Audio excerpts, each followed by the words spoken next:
नमस्कार, PTC news देख रहे सभी दर्शकों का स्वागत। मैं हूं आपके साथ अतुल वर्मा, लेकर हाजिर हूं प्रदेश की तमाम खबरों का हाल। बुलेटिन की शुरुआत करेंगे, लेकिन सबसे पहले एक नजर हेडलाइंस पर। भारत की चैंपियन पहलवान विनेश फोगाट ने कुश्ती को कहा अलविदा। पेरिस ओलंपिक में अयोग्य करार दिए जाने के बाद ट्वीट कर की बड़ी घोषणा। विनेश फोगाट के लिए हरियाणा सरकार का बड़ा ऐलान। मुख्यमंत्री नायब सिंह सैनी ने विनेश को सिल्वर मेडल के बराबर इनामी राशि देने का किया फैसला। विनेश फोगाट को लेकर सांसद दीपेंद्र हुड्डा ने दी प्रतिक्रिया। कहा हरियाणा की बेटी ने की कड़ी मेहनत, कहां हुई चूक, अधिकारियों की जिम्मेदारी क्या है। जींद में मुख्यमंत्री सैनी ने चुनाव को लेकर दी प्रतिक्रिया। फिर सरकार बनाने का किया दावा। लोगों से की विपक्ष के बहकावे में ना आने की अपील। और कुरुक्षेत्र यूनिवर्सिटी में हरियाणा अंतर्राष्ट्रीय फिल्म फेस्टिवल का आगाज। अभिनेत्री रूपा गांगुली ने की शिरकत। कहा पावन धरा पर आकर हूं अभिभूत।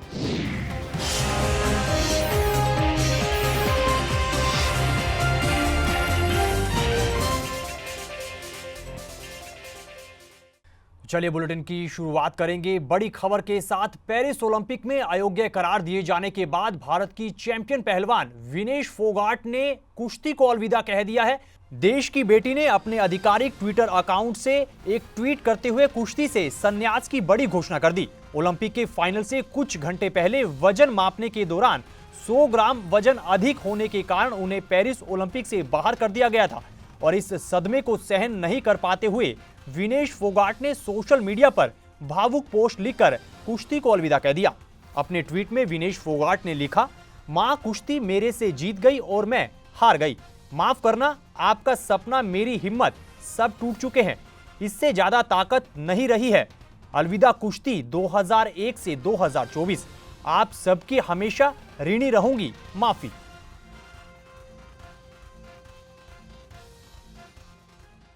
प्रदेश की भाजपा सरकार ने पहलवान विनेश फोगाट के लिए बड़ा ऐलान किया है, बड़ा फैसला लिया है। मुख्यमंत्री नायब सिंह सैनी ने गुरुवार को ट्वीट करते हुए विनेश फोगाट को सिल्वर मेडल के बराबर इनामी राशि देने का फैसला किया। अपने ट्वीट में मुख्यमंत्री नायब सिंह सैनी ने लिखा, हरियाणा सरकार विनेश फोगाट का स्वागत और अभिनंदन एक सिल्वर मेडलिस्ट की तरह करेगी। हरियाणा के लिए विनेश फोगाट चैंपियन है। हरियाणा में ओलंपिक पदक विजेता को जो सम्मान मिलता है, वही सम्मान, इनाम और सुविधाएं प्रदेश सरकार की ओर से विनेश फोगाट को भी दी जाएंगी। कांग्रेस सांसद दीपेंद्र सिंह हुड्डा ने चैंपियन विनेश फोगाट को लेकर अपनी प्रतिक्रिया दी है। दीपेंद्र सिंह हुड्डा ने कहा कि आज पूरा देश स्तब्ध है। देश की बेटी विनेश ने फाइनल तक पहुंचने के लिए कड़ी मेहनत की थी। जब सारी दुनिया के एथलीट कुश्ती के मैट पर अभ्यास कर रहे थे, तब वो महिला पहलवानों को न्याय दिलवाने के लिए धरने की दरी पर बैठी थी। उसके बावजूद भी विनेश फाइनल में पहुंची। कहां पर चूक हुई, किस स्तर पर चूक हुई, क्या इसके लिए अधिकारियों की कोई जिम्मेदारी नहीं होनी चाहिए? इन सब को लेकर पूरे देश के लोगों के मन में कई सवाल हैं। दुखी है, सारा देश स्तब्ध है। जो हमारी देश की एक बेटी जो बहुत मेहनत करके यहाँ तक पहुंची थी, फाइनल तक, जब सारी दुनिया के खिलाड़ी मैट पर प्रैक्टिस कर रहे थे, तो ये हमारी बेटी धरने की दरी पर बैठकर हमारी बेटियों को न्याय दिलाने की लड़ाई लड़ने में मजबूर थी। फिर भी वो अपनी मेहनत से पहुंची। ये कहाँ चूक हुई, किस स्तर पे चूक हुई, अधिकारियों की क्या कोई जिम्मेदारी नहीं होनी चाहिए? इन सब को लेकर पूरे देश के मन में कई प्रश्न हैं जो पूरा देश पूछना चाहता था। आज मंत्री जी के जवाब में इन बातों पे कोई प्रकाश नहीं डाला गया। वो तो केवल ये बताते रहे कि क्या किया सरकार ने, लेकिन सरकार ने क्या नहीं किया। इन बेटियों का अपमान करने के लिए वो देश ने देखा है। हम इस जवाब से संतुष्ट नहीं थे, इसलिए हमने वॉकआउट किया है। एक और बात, कल तीनों बाउट उनका वजन तीनों बाउट में कल ठीक था, तो उन बाउट्स में वो जीता हुआ मानते हुए आज जो उनको डिस्क्वालीफाई भी किया गया है, कम से कम सिल्वर मेडल की हकदार वो जरूर बनती थी। क्या इंडियन ओलंपिक एसोसिएशन ने इस बात को लेकर एजिटेट किया है? अभी तक ऐसी भी कोई खबर नहीं आ रही। पलवल के एक अखाड़े में हुई पहलवानों की कुश्ती प्रतियोगिता में पहुंचे हरियाणा ओलंपिक संघ के वाइस प्रेसिडेंट सूरजपाल अम्मू ने विनेश फोगाट को लेकर अपनी प्रतिक्रिया दी है। इस दौरान सूरजपाल अम्मू ने कहा कि पेरिस ओलंपिक में हरियाणा की बेटी विनेश के साथ जो भी हुआ वो निराशाजनक और दुर्भाग्यपूर्ण है। इस दौरान उन्होंने इसे एक बड़ी साजिश करार दिया और पूरे मामले की बड़े स्तर पर जांच की मांग की। आज विनेश फोगाट के साथ जो हुआ है 140 करोड़ लोगों को, हिंदुस्तान की जनता को उसका दुख है। और मुझे लगता है कि एक साजिश के तहत ये सब विनेश फोगाट के खिलाफ एक साजिश रचने का जो षड्यंत्र है जिन लोगों ने किया है, मैं उनके लिए भी कहना चाहता हूं कि इसकी जांच इंडियन ओलंपिक एसोसिएशन करे। भारत सरकार से अनुरोध करता हूं, देश के प्रधानमंत्री से अनुरोध करता हूं कि उसके कोच जो विनेश फोगाट के कोच हैं, निश्चित तौर पे यहाँ कोई ना कोई साजिश उस बच्ची के खिलाफ रची गई है। जिस विनेश फोगाट का वजन जब वो मैच खेल रही थी, जब वो ग्राउंड में जा रही थी तो उसका वजन 50 किलो था, परंतु मैच खेलने के उपरांत जब उसका आज फाइनल मैच होने जा रहा था, उसका 50 ग्राम वजन बढ़ने से उसको अयोग्य घोषित करार दे दिया गया। निश्चित तौर पे इसके अंदर बहुत बड़ी साजिश है। मैं हरियाणा ओलंपिक का वाइस प्रेसिडेंट होने के नाते मैंने इंडियन ओलंपिक एसोसिएशन के पदाधिकारियों से फ़ोन पर बात की है। मैंने अनेक जो बड़े अधिकारी हैं जो पेरिस के अंदर गए हुए हैं, यहाँ पर हरियाणा के भी खेल मंत्री की धर्मपत्नी वहाँ गई हुई हैं, उनसे मैंने अनुरोध किया कि हरियाणा की तरफ से भी एक ऑब्जेक्शन जाना चाहिए। हरियाणा के अंदर अब तक मेडल लाने वाले कौन लोग हैं? मनु भाकर, सरबजोत और विनेश फोगाट, ये कौन लोग हैं? ये हरियाणा के बच्चे हैं। आज हरियाणा के खिलाफ साजिश कौन कर रहा है? निश्चित तौर पे सरकार को, देश के प्रधानमंत्री को और इंडियन ओलंपिक एसोसिएशन को, जो वर्ल्ड ओलंपिक एसोसिएशन है, उनके आगे अपनी बात रखनी चाहिए। हम लोगों को दुख है, हम चाहते हैं उस बेटी के साथ अन्याय ना हो। आज उसको फाइनल में खेलने से रोक दिया गया।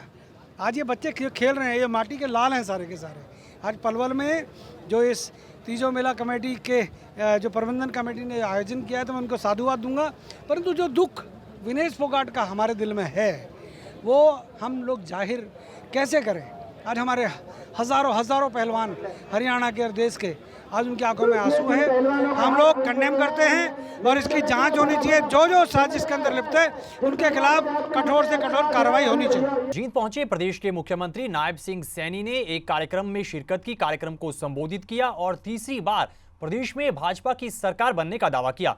इस दौरान मुख्यमंत्री नायब सिंह सैनी ने कहा कि हरियाणा के लोग भोले भाले हैं और लोकसभा चुनाव में विपक्ष के बहकावे में आ गए थे, लेकिन अब की बार हरियाणा के अंदर विधानसभा चुनाव में उन्होंने लोगों से विपक्ष के बहकावे में ना आने की अपील की।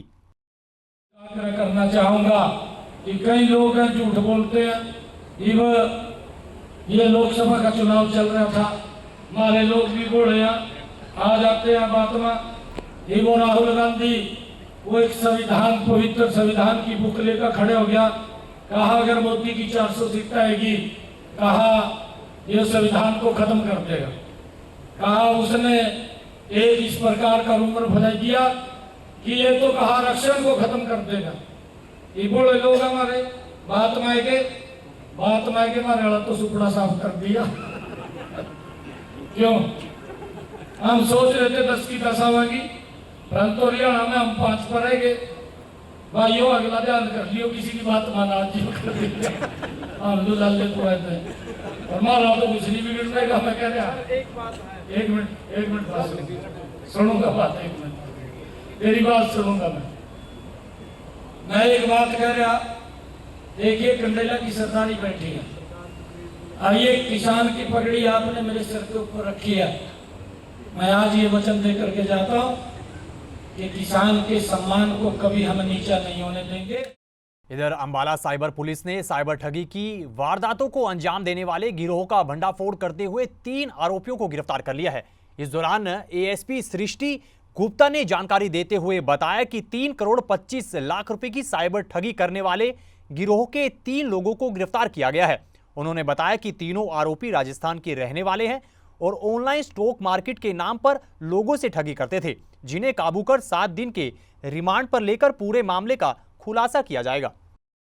तो हमारे यहाँ 20 अप्रैल को एक एफआईआर दर्ज हुई थी साइबर थाने में, जिसमें करीबन 3.25 करोड़ की ठगी, कोई साइबर ठगी हुई थी।